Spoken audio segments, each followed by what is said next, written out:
Eu era advogado em Baixo Cubandu e os júris, eu defendia os réus, enquanto o Vomar Bermudes era o órgão acusador, era o representante do Ministério Público.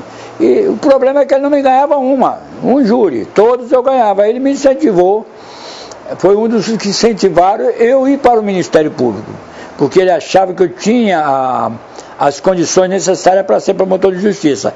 Esse foi um dos meus incentivadores. O outro incentivador foi meu professor Odilon Castelo Borges, o homem que mudou o Ministério Público do Estado do Espírito Santo em tese, né, como líder.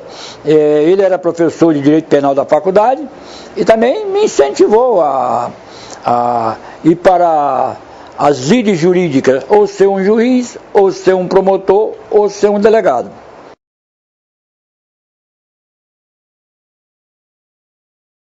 Eu me inscrevi nos 3 concursos: delegado, promotor e juiz. E aí eu consegui aprovação como delegado e consegui aprovação como promotor. O interessante é que na magistratura eu fui vetado na psicotécnica que aconteceu. Fiquei reprovado na psicotécnica para magistrado e passei na psicotécnica para promotor, que era o mesmo índice de jurídico, né? Mas aí, evidentemente, ao passar em promotor e delegado, minha preferência foi justamente para ser promotor de justiça, conforme já estava marcado no meu caminho. A primeira comarca que eu trabalhei foi Coporanga, no norte do estado, a mais distante no Espírito Santo. Ela fica após Barra de São Francisco. Ali eu permaneci 30 dias. Em Coporanga eu tive a sorte, no primeiro dia de trabalho, encontrar um ex-colega de concurso de promotor, que ele foi promotor, prestou concurso de juiz, passou, hoje ele é novamente promotor. É o promotor Lucas, que está em Vila Velha. Logo quando eu cheguei, de manhã cedinho, ao encontrar-me com o juiz Lucas, que era meu colega como já disse antes, colega de concurso, né? Ele me narrou um fato. Havia um crime absurdo lá, que mataram um senhor, um brasileiro, como diz o outro, né? Inserindo garrafas, litros primeiro dava cachaça, deram cachaça à vítima, várias cachaças, depois 3 embriagados. Eles inseriram o gargalo do litro de cachaça no ânus do cidadão, por várias vezes. Você bebeu pela boca, agora você bebe pelo ânus. E posterior uma vara mais ou menos de uns 40 centímetros e evidentemente que essa vara inserida teve os órgãos todinhos dilatados. E ele evidentemente morreu. Aí o que aconteceu?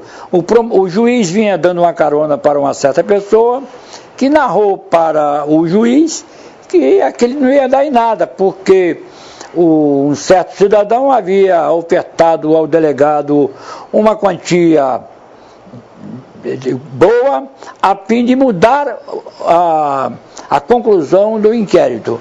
Eu fui à delegacia, quando o juiz me disse, e tomei a frente da coisa.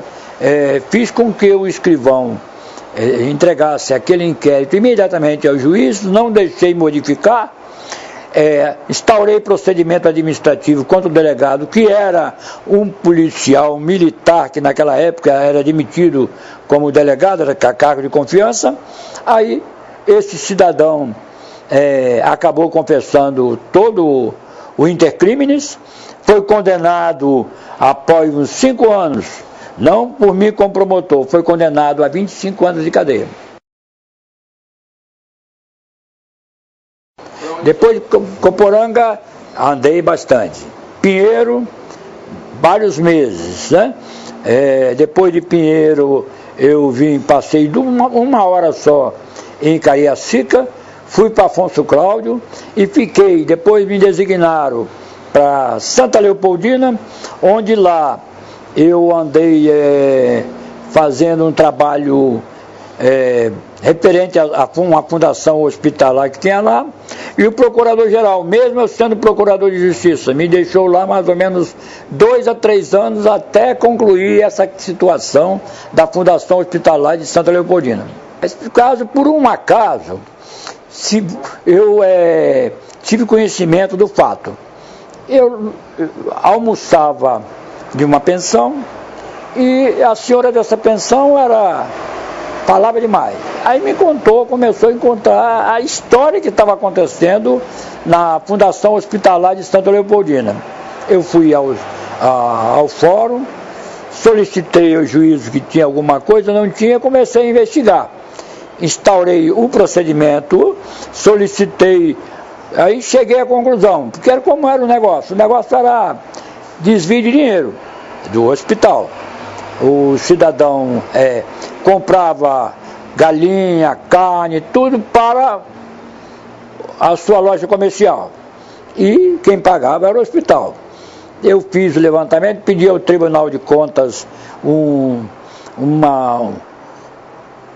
funcionário, um técnico para fazer a auditagem. Como o dinheiro eram verbas federais, consegui também do Tribunal de Contas da União a auditagem e concluí denunciando os implicados no fato, né? E evidentemente instaurou-se Aí o que eu fiz também, como o Ministério Público sempre é o fiscal das fundações, eu fiz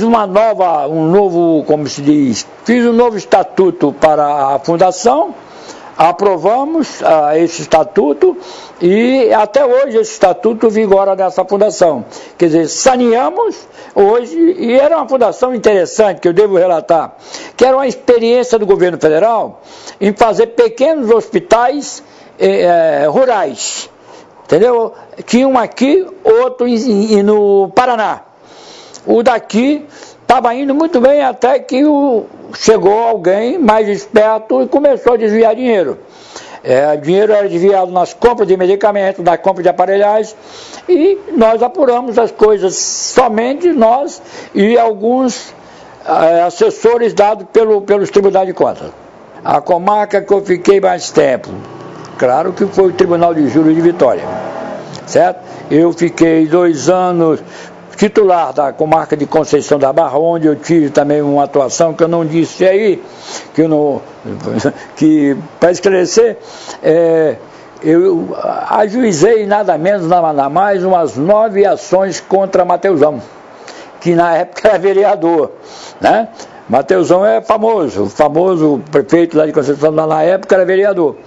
E ali eu fiquei, porque gostava da comarca, tinha nas mãos a comarca. Por exemplo, coisas interessantes que o promotor pode fazer que muitas vezes não faz. No lugar nós homologávamos a demissão dos empregados, de um modo geral, carteira de trabalho, as demissões eram feitas pelo promotor, lá naquela época de 80.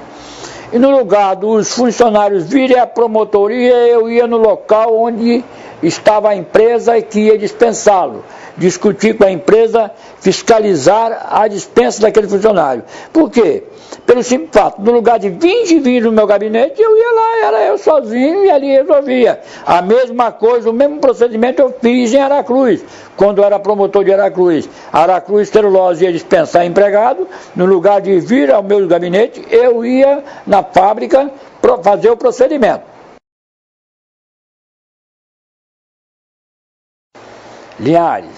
Linhares, eu fui lá. Por que eu permaneci lá praticamente quase 4 anos? Porque eu tinha um juiz fabuloso que trabalhava comigo.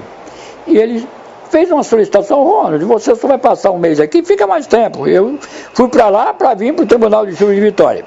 E eu estava no Tribunal de Júri de Linhares. E resolvi ficar porque eu tinha como juiz Sérgio Bisotto Pessoa de Mendonça, hoje desembargador. E nós nos ligamos para resolver o problema da comarca, né? Eu fazia um papel secundário, mas trazia tudo, a prestação jurisdicional em dinheiro do Tribunal do Júri e da acidente de trânsito e mais algumas coisinhas. Quer dizer, eu e os meus colegas de lá, nós fazíamos, né? Recebi uma reclamação porque também o Bisotto, como o Arnaldo Santos Souza, mas o Bisotto recebia, eu ia averiguar, investigar e denunciava se fosse necessário, arquivava se ocorresse a possibilidade de arquivamento. Ali é difícil, Linhares é uma comarca complicada. Eu era novo da comarca, naquela época ainda estava novo, não tinha nem uma semana, quando o doutor Bisotto perguntou: Ronald, você tem condições de elaborar um libelo para nós, nessa pauta fazemos um júri? Que era o caso do Luiz Durão, que o advogado Vinícius Bittencourt foi em Brasília, desistiu do recurso e trouxe esse procedimento para ser julgado em Linhares. Eu falei, essa história está mal contada, porque está lá no STJ, e vem para cá, assim, desistindo, tem alguma coisa errada. Ao analisar o corpo de jurados, né, o juiz também não tinha conhecimento mesmo desse fato. Ao analisar o corpo de jurado, eu verifiquei que 95% eram companheiros partidários do Luiz Durão, eram familiares do Luiz Durão, etc. Eu estava, como diz o outro, numa situação difícil. Como é que eu sabia que ele ia ser absolvido? Porque pelo corpo de jurado não tinha, eu só tinha direito a 3 recusas e alguns impedimentos que eu podia alegar de parentes. O que eu fiz? Consegui colocar no conselho de sentença 3 jurados que eu achava que eram independentes. Já tinha preparado o recurso, as razões de apelação e o desaforamento do processo. Tudo guardado. Televisão, porque tratava-se de um ex-prefeito, televisão, lá eu e o juiz recusamos que ela filmasse. Então ela fazia desenhozinho dizendo o que estava fazendo o promotor, o que estava fazendo o juiz. O júri começou às 8 horas, terminou às 5 horas da manhã, né? Porque eu mandei ler os autos todinho. Depois que todos os jurados sabiam o que tinha ocorrido, eu fiz uma comparação daquilo com o livro que eu tinha acabado de ler, chamado Imperatriz Chinesa, que é a busca do poder. Esse livro é interessante de vocês lerem, Imperatriz Chinesa, de Peace S. Book, a autora americana, em que, no livro, uma mulher queria ser imperatriz da China e foi eliminando as suas superiores. Por exemplo, ela era penúltima, porque lá o imperador tinha 7 mulheres. Ela era penúltima, matava a antepenúltima, passava a ser antepenúltima, e assim sucessivamente, até chegar a ser imperatriz. Quando ela, romance é romance, né? Quando ela viu que amava o imperador. Então o que ela fez? Falou, deixa eu imperar e você vai ser meu consórcio. E essa história eu contei no Tribunal de Júri, que não era só Luiz Durão. Haviam outros ladeando em volta deles, que também buscavam o poder da prefeitura de Linhares. Aí tentaram assassinar o prefeito e, evidentemente, não conseguiram. Houve uma tentativa de homicídio. Depois houve a participação desse prefeito tentando absolver o Luiz Durão. Então ali, evidentemente, que ele foi absolvido. Eu recorri, já estava com o recurso pronto, subiu ao tribunal, evidentemente que veio para a primeira Câmara Criminal na época, evidentemente que a primeira Câmara Criminal, mesmo com recurso, mesmo com todos os dados que acolheram, absolveu o Luiz Durão, confirmou a absolvição. A primeira providência minha, na época o secretário de Segurança era um um procurador de justiça que eu admirava, pessoas que eu conhecia, Zélio. Eu virei para o doutor Zélio e falei, olha, a mim trabalhar, eu fui governador, solicitou a Procuradoria-Geral de Justiça e eu fui designado. E eu falei, olha, não trabalhe com qualquer um, delegado.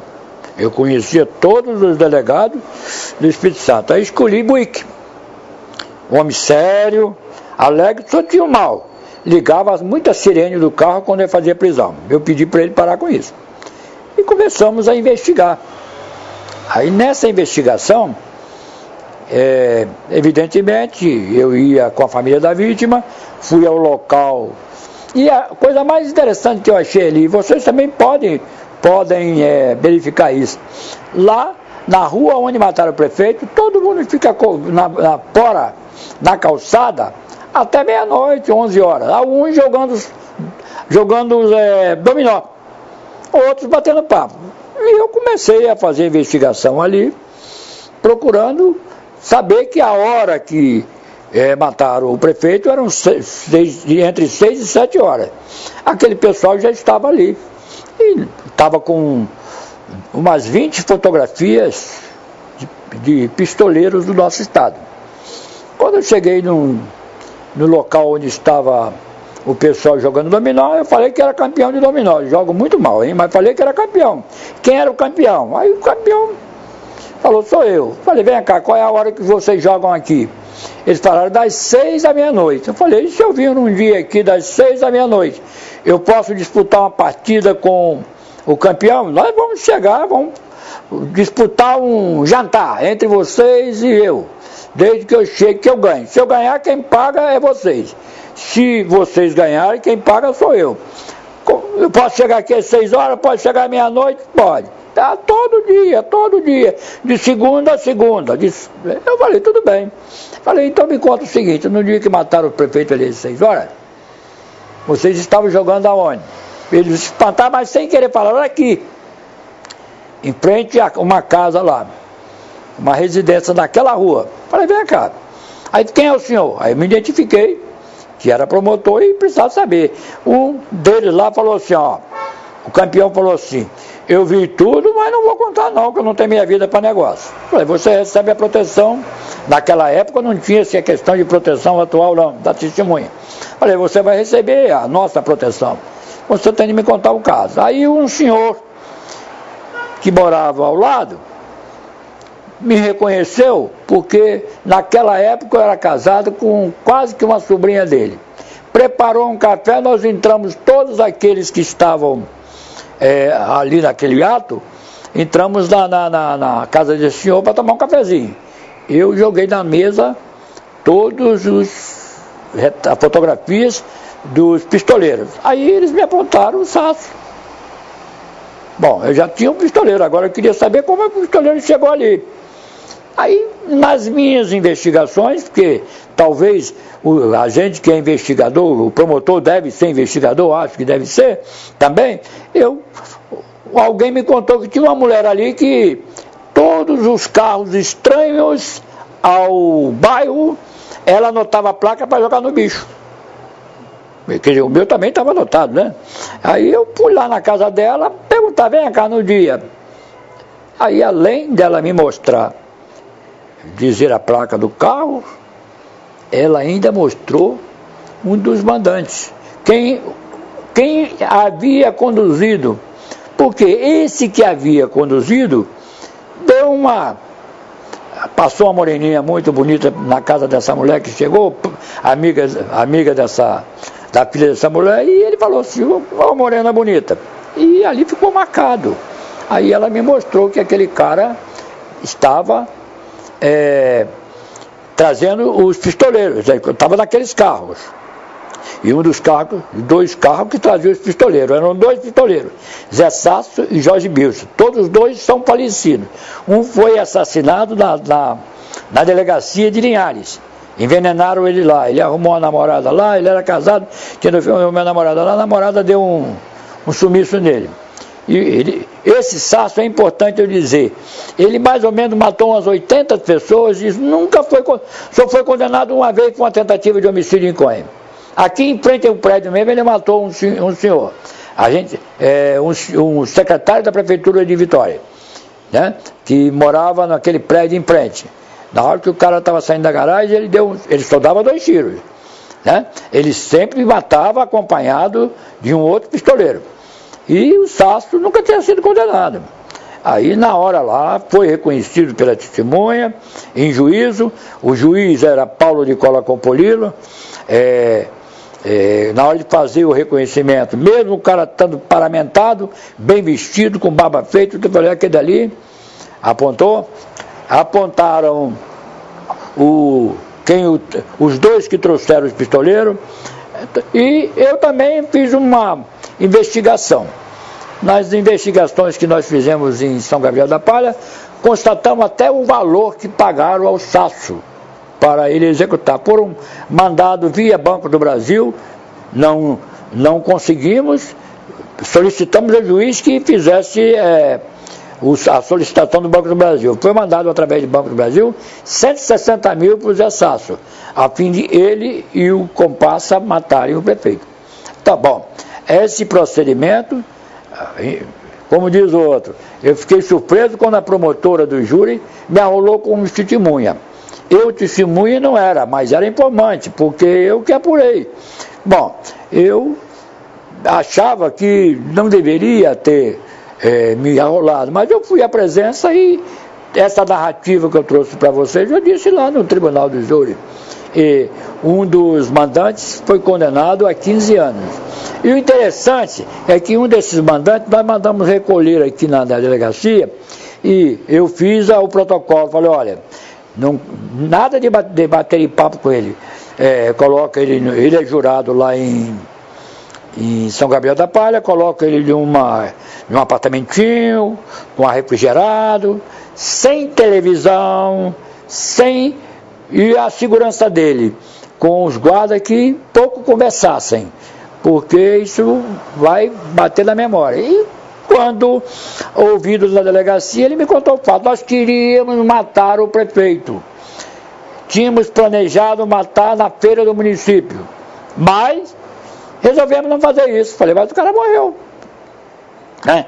Mataram depois. Aí depois nós conseguimos, ele disse quem era o pistoleiro que era contratado para matar o prefeito na feira do município. Fomos ouvir o pistoleiro, por coincidência, era amigo do Adalto Martinelli, que não é parente do Martinelli, mas tem um grau de respeito e amizade. Aí o Martinelli contou a história do pistoleiro e chegamos à conclusão de quem era o mandante, entendeu?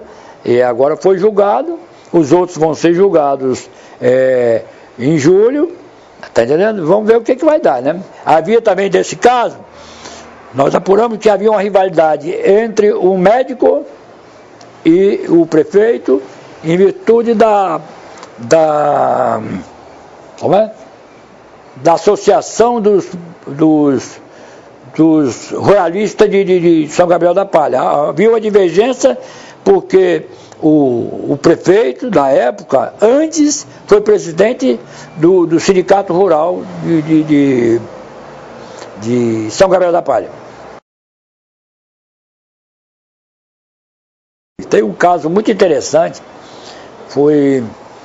aqui havia um pistoleiro muito interessante aqui, e foi um dos júris que eu tinha como, esse é engraçado, esse vai ser mais engraçado, tinha como, o juiz da época era Delano Santos Câmara, e eu era o promotor, e quando estávamos lá, o cara tinha uns 6 processos, tudo estava preparado para ir para a pauta.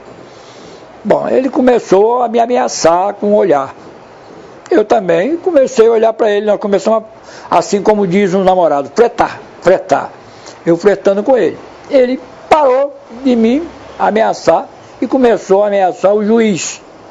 Também o juiz me fala, eu falei, ó, se você não olhar bonitinho para ele, ele vai te pegar. Tudo bem. Terminou esse julgamento a mais ou menos 5 horas da manhã. Lotado o tribunal. Ele, claro que quando ele foi a julgamento, eu solicitei que ele ficasse algemadinho, escolhi os policiais que ficassem ao lado dele, e o pau quebrou, né? Ele não, sempre ele adiava o julgamento, ele ia de bermuda, o juiz não deixava ele ser julgado. Eu falei, põe ele de bermuda mesmo, sabe quando esse cara vai ser julgado? Como o senhor quer de roupa? Nunca, porque ele era esperto. Bom, o que acontece? Aí, pois, ele de bermudinha mesmo, tudo bonitinho, tudo do jeito que estava comando figurino. Fiz as acusações necessárias, né? Boa, modesta parte, uma boa acusação, e o resultado, 17 anos. Quando terminou o júri de 17 anos, ele, algemadinho, com a mãozinha assim, antes do juiz, quando o juiz acabou de ler a sentença, ele falou, doutor juiz, doutor promotor, doutor jurado. Eu fiquei 1 ano e 7 meses esperando esse julgamento. Primeiro eu vou matar o doutor juiz, depois eu vou matar o doutor promotor, depois eu vou matar cada um dos doutores jurados. Bom, vamos embora para casa, tal. Falei, virei para o juiz e falei, manda ele para casa de detenção. Ele ficou preso, o juiz mandou ele onde ele estava, a prisão dele, em André Carlone. Meio-dia, 11h30, meio-dia, ele foge. Do dia seguinte, do mesmo dia. Tinha o telefone do juiz, ligou para o juiz. Doutor juiz, prepara para morrer. O juiz estava almoçando.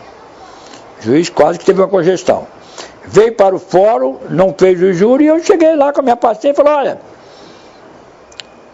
Gilberto Calil fugiu, já me ameaçou, falou que vai me matar, agora, falei, bom, eu estou calmo, porque eu só vou me afobar depois que você morrer, porque eu sou o segundo da lista, você é o primeiro, você não morreu ainda, estou bem.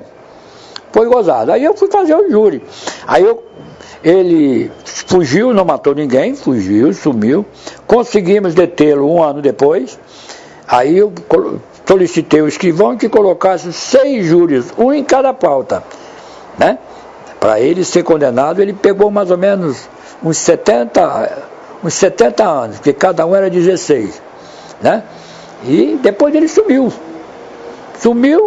aí um dia eu estou tomando café, cada júri dele, eu era o promotor, mas o juiz era diferente. Um foi Lucas, foi o outro Romulo Tadei, Lúcio, Romulo Tadei e outros, né? Cada um.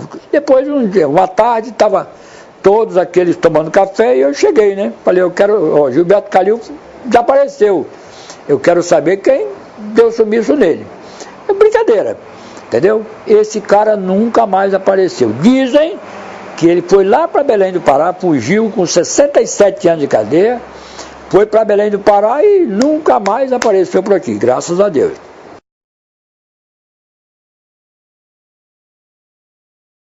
Uma mudança radical, porque o Ministério Público, no começo, não era dizer que era presa do governo, mas basta dizer que, em princípio, o Ministério Público tinha como seu chefe o Procurador-Geral do Estado. A maioria deles não era do Ministério Público. Só em 1950, no governo, não vou falar a data, porque eu não me lembro muito bem, no governo de Francisco Lacerda de Aguiar, ele escolheu como Procurador-Geral do Estado o promotor de justiça daquela cidade onde eu me criei, Alegre. Veio para cá esse cidadão, Odilon Castelo Borges. Ele, evidentemente, e mais alguns companheiros, Geraldo Correia Lima, Hélio Leal, Queil Nascimento, Martim Francisco, alguns que ainda estão vivos, né? Mas a liderança era do Odilon Castelo Borges, Geraldo Correia Lima e Hélio Leal, eles e como é o nome do outro, de lembrar, Romero Lopego, que era um idealista, eles conseguiram elaborar e separar o Ministério Público da Procuradoria do Estado, criando o cargo de Procurador-Geral de Justiça. Não havia procuradores na época, não, era só promotores. O Procurador-Geral de Justiça e promotores. O que é que fazia o Procurador-Geral de Justiça? Chamava para auxiliar, escolhia para auxiliar alguns promotores. um ou dois promotores eram os seus auxiliares na nova gestão do Ministério Público. Mas essa gestão ainda tinha a política. Na Constituição Federal, demonstrava a igualdade entre a magistratura e o Ministério Público. Entretanto, na realidade, isso não acontecia. Eles ganhavam o dobro, quase o dobro, os juízes ganhavam quase o dobro do salário do promotor. Entendeu? E essa estrutura era arcaica. Dali começou a surgir, evidentemente, ainda antes da Constituição de 88, veio a nossa estrutura, modificou, Procurador-Geral de Justiça, Conselho Superior de Ministério Público, tudo etc. Né? Mas, entretanto, na parte monetária, nós fomos obrigados até a fazer uma greve. Houve uma greve, que eu era diretor da Associação do Ministério Público, e nós elaboramos uma greve para conseguir uma equiparação salarial, porque a Constituição dizia, ó, são iguais, mas na hora, era iguais para trabalhar, mas não era iguais para receber.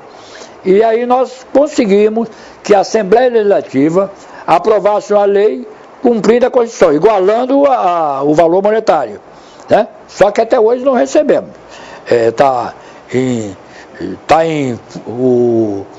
O nosso ex-governador chamado Max Mauro ajuizou uma inconstitucionalidade, e isso aí está gerando até hoje ainda essa diferença salarial, não veio de lá. Está entendendo? Aí, depois na Constituição de 88, chama-se a Constituição Cidadã, essa elaboração veio, essa igualdade continuou, e mais algumas conquistas. Só que o principal não foi bem só a Constituição, foi a criação da Lei Orgânica Nacional. Essa lei orgânica é que nos equiparou aos magistrados, nos deu aquela segurança que precisava para nós sermos os promotores de justiça que hoje somos. A diretoria da associação, para mim, eu não vou dizer que foi a melhor, porque toda diretoria ela tem o seu plano. Mas foi uma diretoria que remodelou a associação, certo? Eu me sinto orgulhoso de ter feito parte dessa diretoria. Nós não procuramos cargos na diretoria, nós procuramos planejamento. Então a diretoria ficou constituída de Arnaldo de Aguiar Bastos, que era o presidente, o Zé Luiz Barreto Vivas, que hoje é desembargador, era o vice, eu era o secretário, né? O Clodoaldo, hoje juiz aposentado, era o segundo secretário, Sérgio Gama, tesoureiro, hoje desembargador, corregedor da magistratura, e Ulisses Guzman era o segundo tesoureiro. Essa diretoria fez um trabalho de estruturação. Foi essa diretoria que criou aquele auditório, tem uma plaquinha lá, que eu falei, vamos pôr uma plaquinha para dizer que fomos nós, porque senão o outro diz que foi ele. Tem a plaquinha lá, né? Demos ao auditório o nome de Wilton Vieira Amorim, porque o Wilton foi um corregedor, foi um procurador que procurava articular a classe para o bom trabalho. Demos à biblioteca o nome de Sérgio Gonçalves do Ofego, ambos era recém-falecido. Demos o nome de Sérgio Gonçalves do Ofego, que era um promotor amigo, era um procurador amigo de todos os promotores. Ele visitava, ele não era nada, só era procurador, mas virava e mexia, ele estava numa comarca, dando apoio ao promotor. E colocamos, já haviam colocado o nome da sala da presidência de um promotor lá de Una. Bom, ali nós fizemos a nossa estruturação, o trabalho, foi um trabalho incansável dessa diretoria. E, na época, essa diretoria e mais alguns promotores começaram a trabalhar no sentido do cumprimento da lei constitucional, da igualdade de tratamento pelo governo entre promotores e juízes. Aí, como é que se faz no Brasil? Infelizmente, no Brasil, só com greve que se resolve o problema. Nós tentamos de toda maneira os diálogos nós tínhamos 2 deputados, tentamos diálogo de tudo quanto é maneira com o governo, não tem jeito. Então, bom, fizemos a grevinha, evidentemente tivemos um apoio de uma forma indireta dos magistrados, porque as ações criminais não poderiam, nem as ações de família, nem de menores poderiam processar sem a presença de promotor, e evidentemente não tinha promotor. Houve aí um juiz que tentou nomear um promotor ad hoc, nomeou uma defensora pública aí como promotora ad hoc. Ela aceitou, né? Ela era uma defensora pública municipal, aceitou, e evidentemente que nós não gostamos da situação, mas ali tudo se acalmou. E conseguimos, né? Agora, conseguimos com muito custo. E é interessante que eu devo salientar a presença de um governador para isso, né? Porque muitas vezes você vai ver, lá na frente, lá no passado, nós tivemos Francisco Lacerda de Aguiar, que nos deu apoio da mudança de Procurador-Geral do Estado, da criação da Procuradoria-Geral de Justiça. E nós tivemos Albuíno.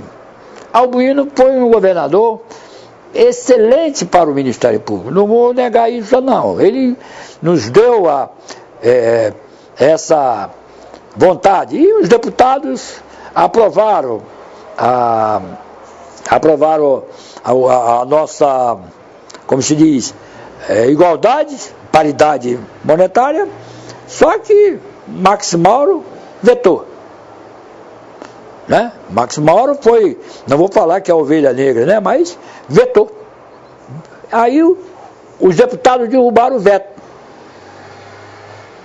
E Albuíno, logo em seguida, quando o veto foi derrubado, Albuíno, que era o governador do estado, né? O que aconteceu? Max apertando ele para ele vetar, para ele não sancionar. Ele não sancionou, porque nos interessava ele não sancionar. Né? Os interessava era promulgar. Nós fomos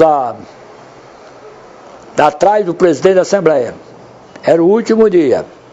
No meu carrinho, que era um caravanzinho, fomos atrás, ele promulgou, mandou promulgar estava eu, o hoje procurador de Justiça Sérgio Dário, Lúcio Messon, que era assessor da presidência, aí ele sancionou, e por sinal, eu guardo com muito orgulho que ele sancionou aquela lei no capô do meu carro, né? Nós tiramos fotografia disso. Aí nós passamos a ter a igualdade, mas receber mesmo que é bom, nós custamos a receber. Nós só viemos a receber o mesmo tratamento quando aconteceu a Lei Orgânica Nacional. O mais importante, por exemplo, o Odilon, eu já disse, já relatei sobre o fato, né? O Odilon foi aquele que, primórdio, ele, Geraldo Correia Lima, Hélio Leal e o Lofego. Eles foram o alicerce ali básico. O outro, que é o Zé Maria, o que ele trouxe para nós foi que nós não tínhamos uma sede. Nós só vivíamos... Quando eu passei no concurso, era no 8º andar do Tribunal de Justiça, né? Foi lá que eu recebi o meu brevet, que era interessante, naquela época era muito mais bonito, era bonito. Eles nomeavam de 1 a 1, e você era obrigado a fazer um discurso de posse, e alguém o saudava. Foi Nilson Fávaro Bermudes que me fez a saudação, porque o Faisal, que era o corregedor, era de Alegre, foi meu professor, falou que ia ficar nervoso ao me fazer a saudação, porque ele era muito ligado à minha família, à minha mãe, etc. E ia se emocionar, meu pai estava presente, minha mãe não, porque minha mãe era falecida. Aí passou por Nilson Fávaro Bermudes. Foi um discurso que eu tenho gravado, guardado na recordação, a minha entrada no Ministério Público. E outro, o promotor era obrigado a responder, fazer um discurso, ou escrito ou oral. Eu fiz oral, agradeci e tal. E o Faisal não aguentou, também falou, porque eu fiz uma surpresa, que não havia naqueles tempos. Eu fiz logo depois da cerimônia, eu, evidentemente, contando com a colaboração da secretária do Ministério Público, eu esqueci o nome dela agora, deixa eu lembrar o nome dela. Contando com a colaboração dela, nós fizemos uma festa, entendeu?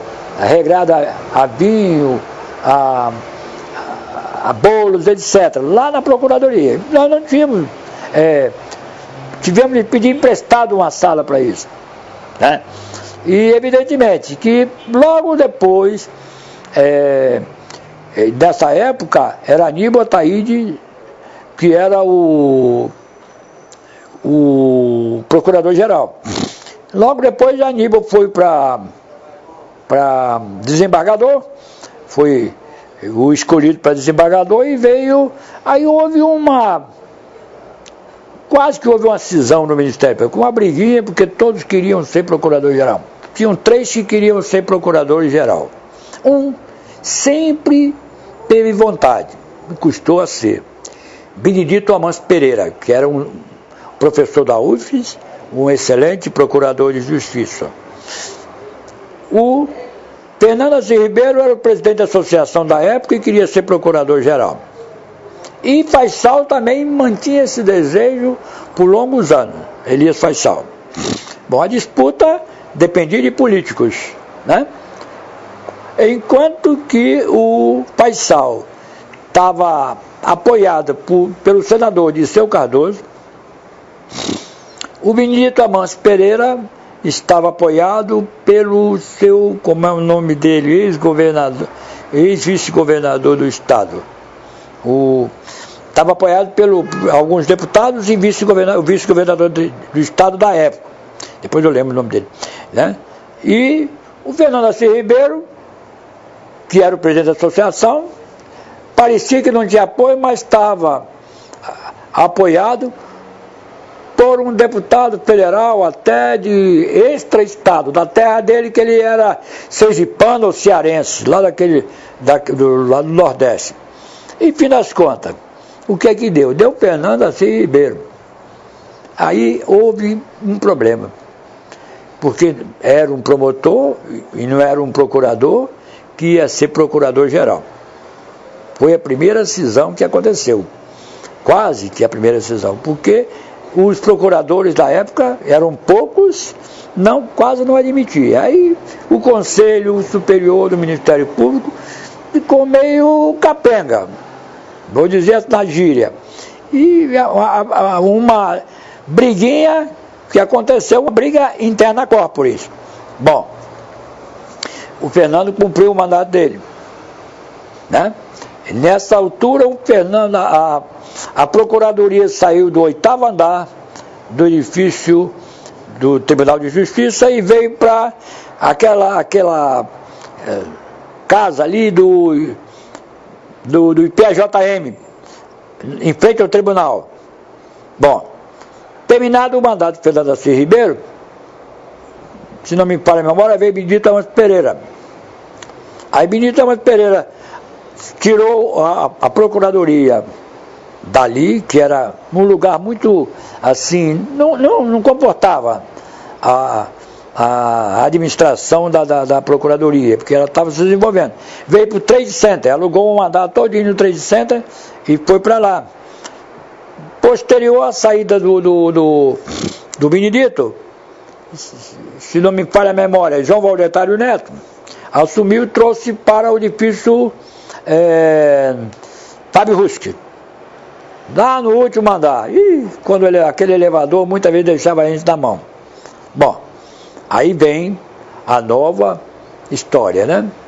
Nessa história vem o Wellington, vem Dazi e vem Elcide Souza. O Dazi tinha elaborado a nossa lei orgânica, conseguido uma coisa sui generis para nós, porque o nosso contra-cheque, o nosso pagamento era feito pela Secretaria da Fazenda. O Dazi que conseguiu com o Vitor Buarque, porque os dois eram pessoas, ele era de pessoa de confiança do Vitor. O Dazi, com a criação da lei, com a feitura da lei orgânica e tudo, conseguiu que os nossos pagamentos viesse para a Procuradoria. Foi o Dazi que trouxe essa a tese vencedora, né? E até hoje a elaboração do contra-cheque, o nosso pagamento, tudo é feito pela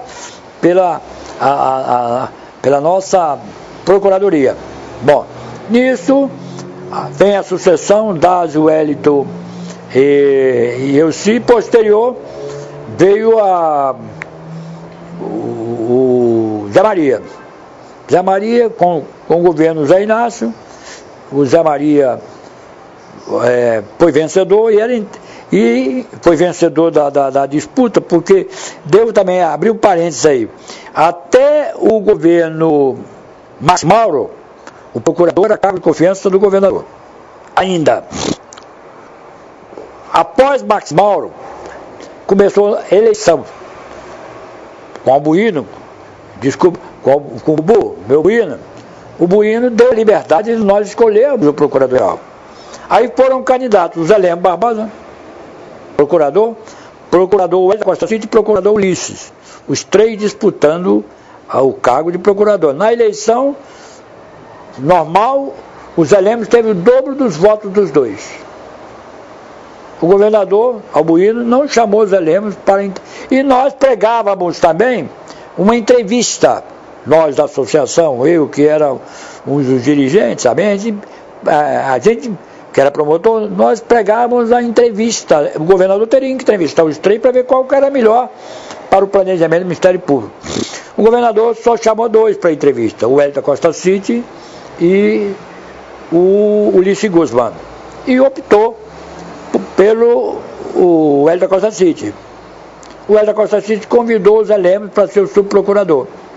Aí, o Wellington. Depois o Wellington, no trabalho dele dentro da Procuradoria, quando está vencendo o prazo de 2 anos, ele conseguiu ser promovido, ser o escolhido para ser desembargador.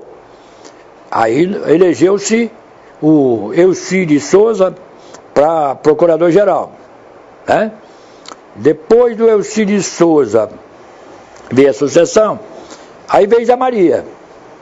O que Zé Maria fez? Primeiro, providência, quando ele assumiu, foi procurar um lugar para a nossa casa.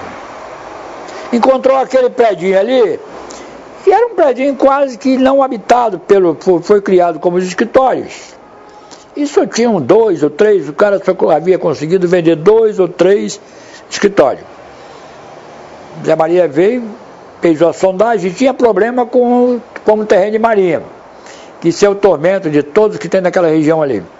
Aí o Zé Maria confabulou com a construtora, conseguiu um acordo e adquiriu aquilo para o Ministério Público.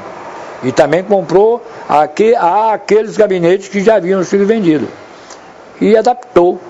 Eu me lembro que o meu lugar, lá no Fábio Ruski, eu via eu ficava vendo navio, mas não é ver navio não, porque a paisagem que eu tinha era a Baía de Vitória, era um gabinetinho pequeno, mas que tinha uma visão para o mar muito boa. Dali nós fomos para esse prédio lá, né? Nesse prédio, né? Foi uma maravilha, né? Eu até na época era procurador, falava assim, meu Deus, por que não compra aquele terreninho ao lado? Que hoje está até construindo alguma coisa lá. Nós tínhamos aquele quintal enorme onde era a garagem, que nós lá no Fábio Ruski não tínhamos, né? E uma providência que devia ser feita era comprar aquele terreno ali ao lado. Nós estamos construindo atrás. A Zé Maria também fez o planejamento referente àquela parte de trás, onde está fazendo a nova construção. Ali, evidentemente, que ele idealizou, 2 andares de garagem, isso, colocar o CEAF, coitado do CEAF, vivia primeiro começou na sala do corregedor, depois nós conseguiu aquele lá. Bom, então Zé Maria teve esse... Mas Zé Maria tinha uma assessoria de primeira qualidade. Quando ele assumiu, o Zardini era assessor dele. Aquela menina, tem uma menina muito boa, que era promotora nova, ela foi candidata agora lá como diretora social, ela era a secretária dele. Ela tinha uma equipe de primeira qualidade, nova e de primeira qualidade.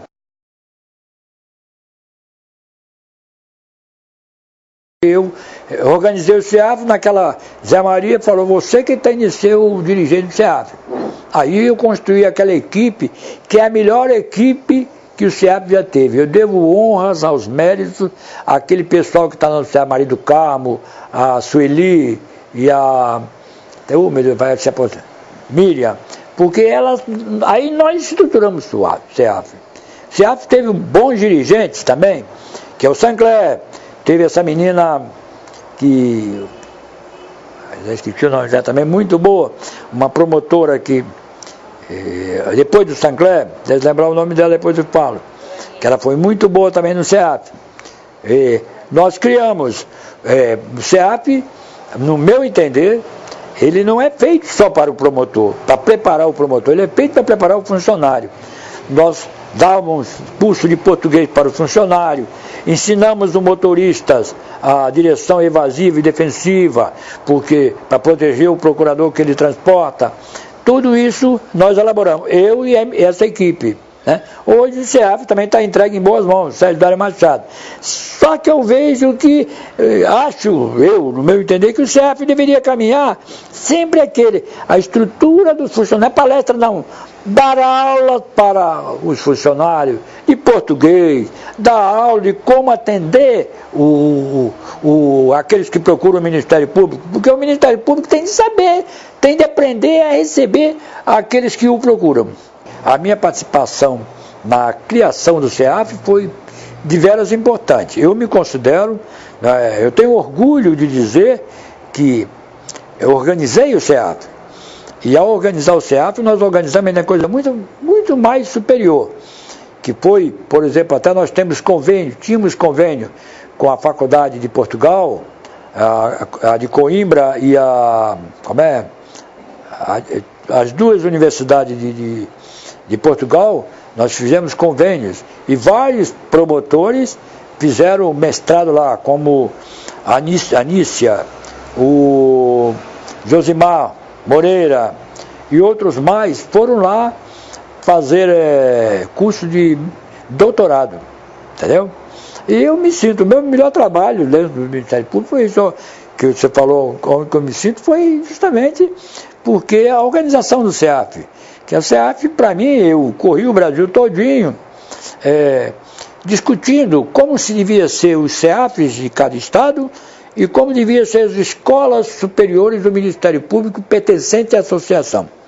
Por exemplo, eu tenho uma coisinha que me pesa um bocadinho contrário lá na questão da associação, que eu queria que a escola da associação fosse fundação e não ligada à associação. Bom, isso aqui não... também é Ministério Público. Por que é essa diferença, para vocês verem? Como fundação, ela teria vida própria. E como na associação, o diretor seria admitido pela diretoria e também demitido ad nutum, pela própria diretoria. Então, ela com vida própria, como é que é a organização que eu mais aplaudo, mais bato a mão, bato palma, é a do Rio Grande do Sul, porque a do Rio Grande do Sul, hoje, ela funciona como uma faculdade. Vocês não sabem mais, a fundação lá do Rio Grande do Sul, Fundação Escola do Ministério Público, é uma faculdade. Ela dá curso de direito e, ao mesmo tempo, prepara o promotor, prepara o Ministério Público para a vida. Entendeu? Era a fundação. Como é isso também? Como é que se faz isso? Como é que eu tenho até uma cópia de um estatuto que eu fiz aí, né? Mas não foi aprovado, não foi deperido. A escola ficou interligada umbilicalmente à associação, a escola de lá. E que fosse uma fundação, a estrutura fundamental da fundação seria o Conselho Deliberativo, composto do Procurador-Geral de Justiça, do presidente da associação, de um membro do Conselho Superior do Ministério Público, tá entendendo? Seria assim, uma estrutura ministerial, seria mais produtivo. Mas, entretanto, eu também fui diretor dessa escola, entendeu? Fiz alguma coisa por ela.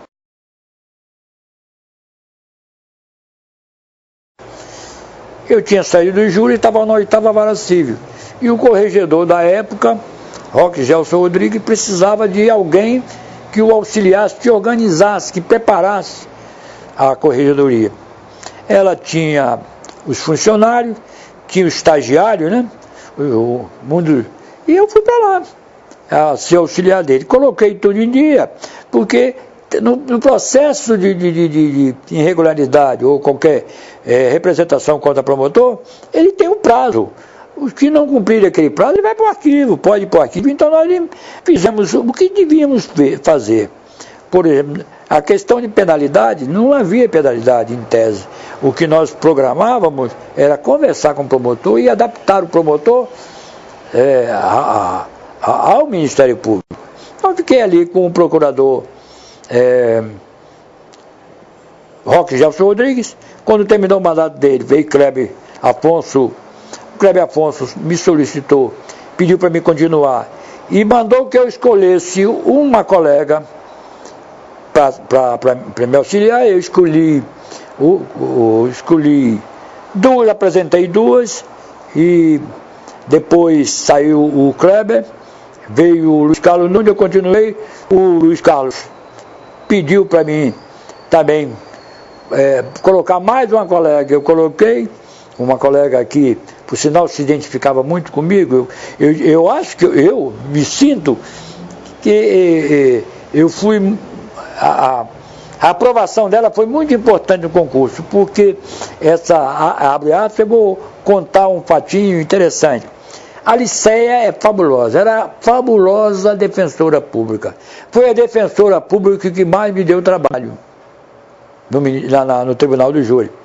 E ela fazia concurso e eu acho que era confundida com uma pessoa que aceitou ser promotora ad hoc, entendeu?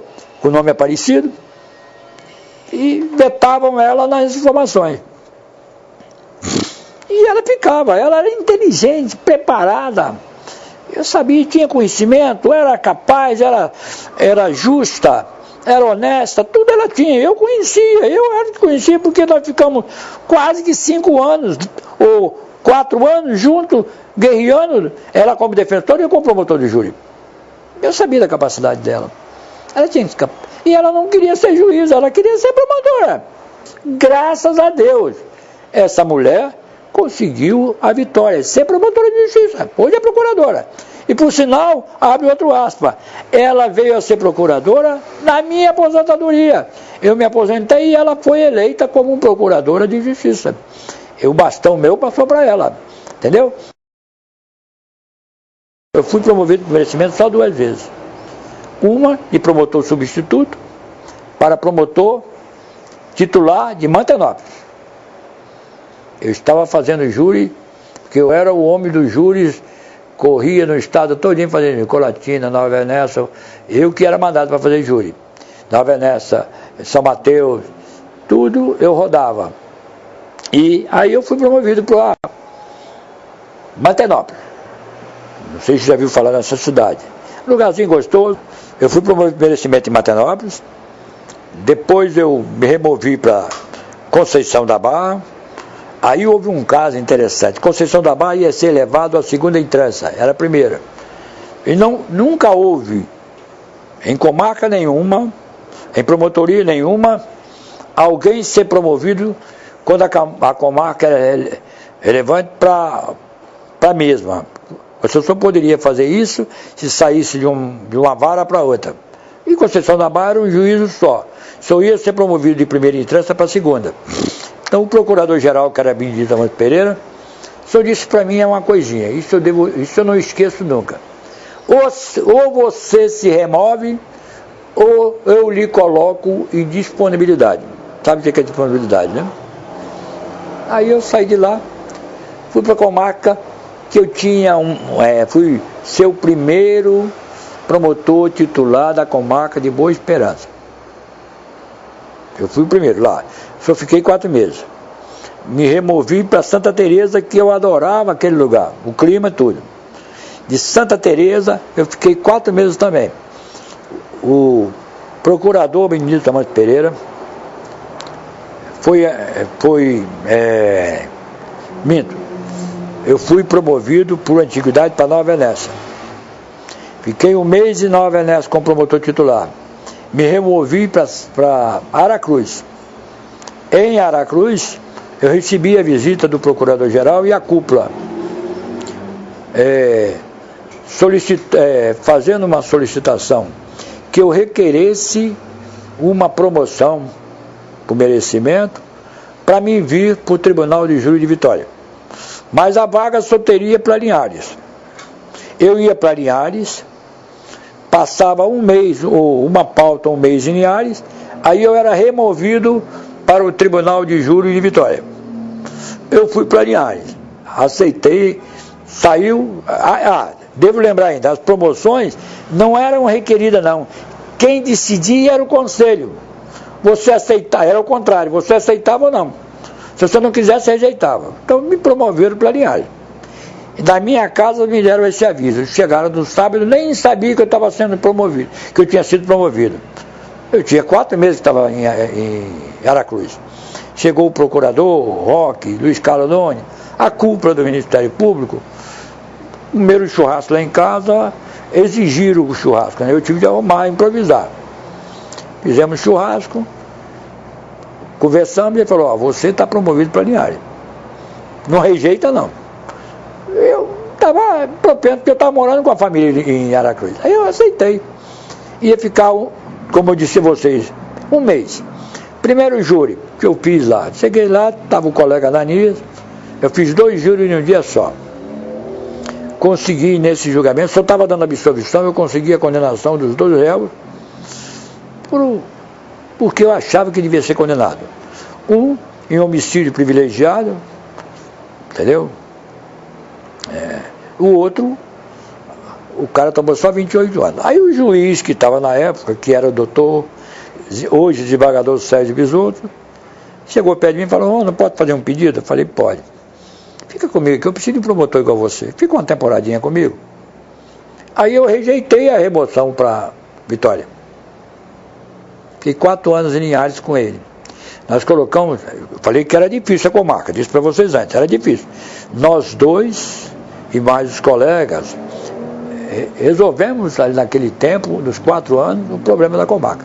Botamos em dia, não havia processo atrasado, resolvemos os problemas das execuções criminais, Tribunal de Júri eu fazia pautas e mais pautas sozinho, tudo. Fiquei lá 4 anos. Aí quando eu vim para objetivar o júri de Vitória, que era o desejo do doutor Benedito Ramos Pereira, de eu vir para Vitória, e o que aconteceu? Aconteceu um fato.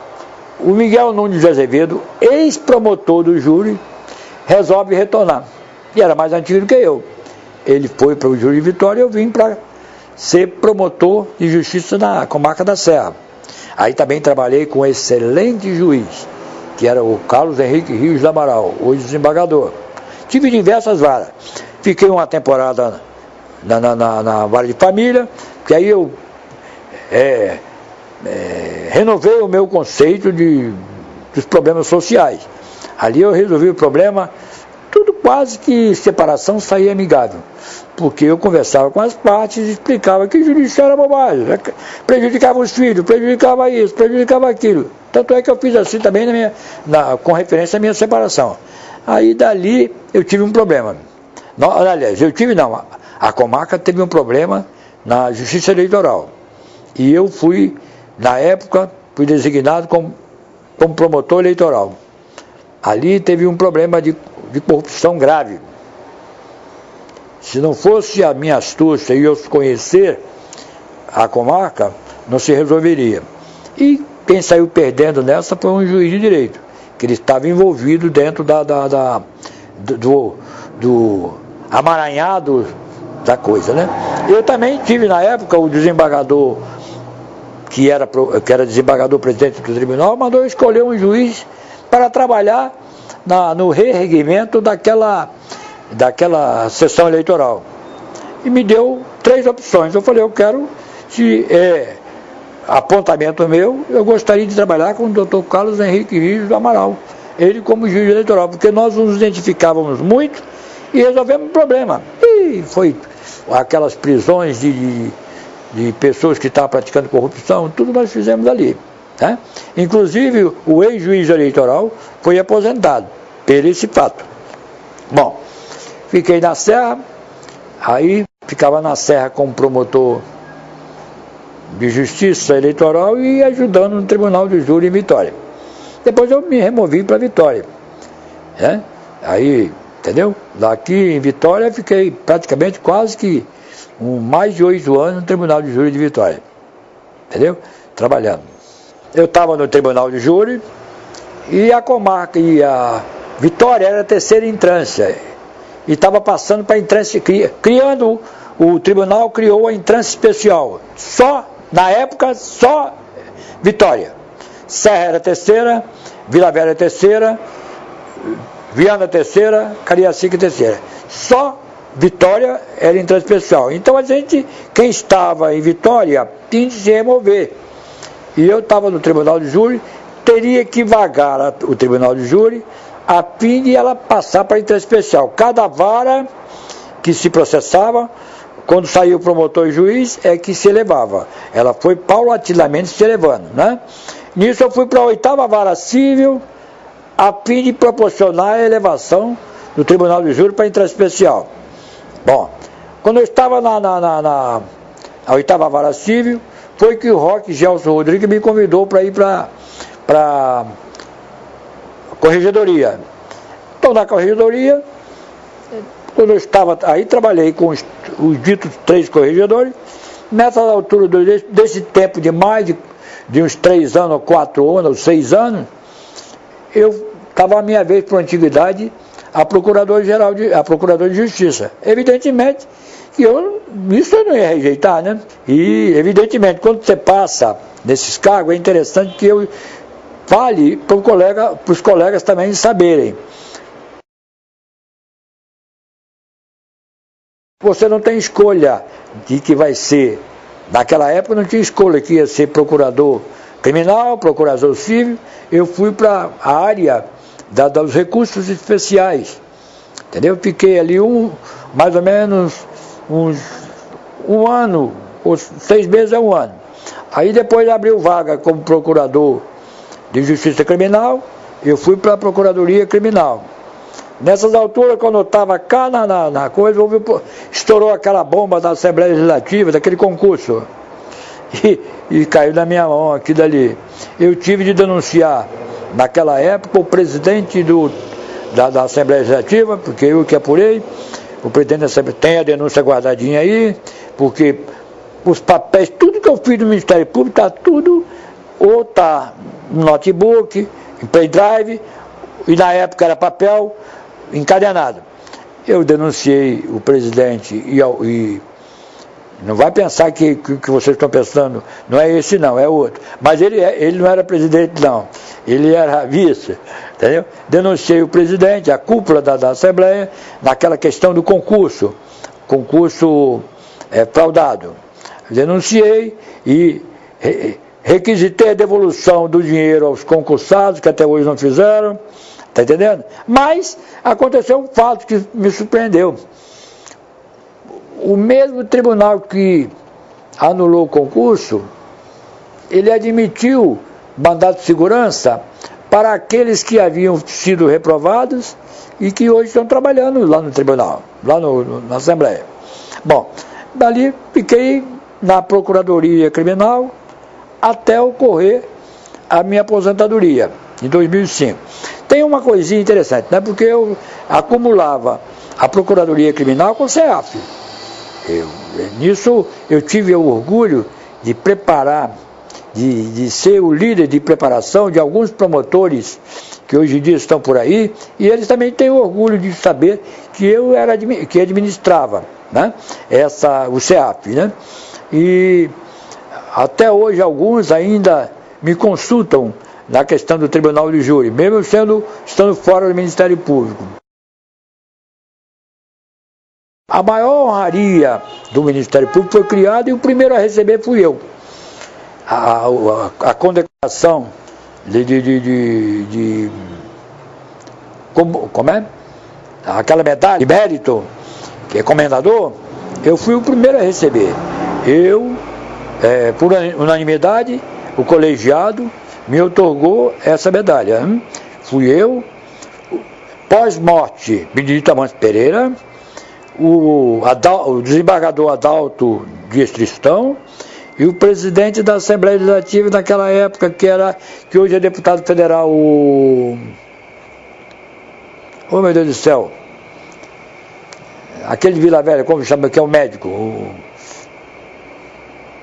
Nós cinco que recebemos. Essa medalha está lá no meu escritório. Eu queria só dar uma mensagem a meus colegas promotores. Que eles trabalhem só pensando no bem da sociedade do Espírito Santo.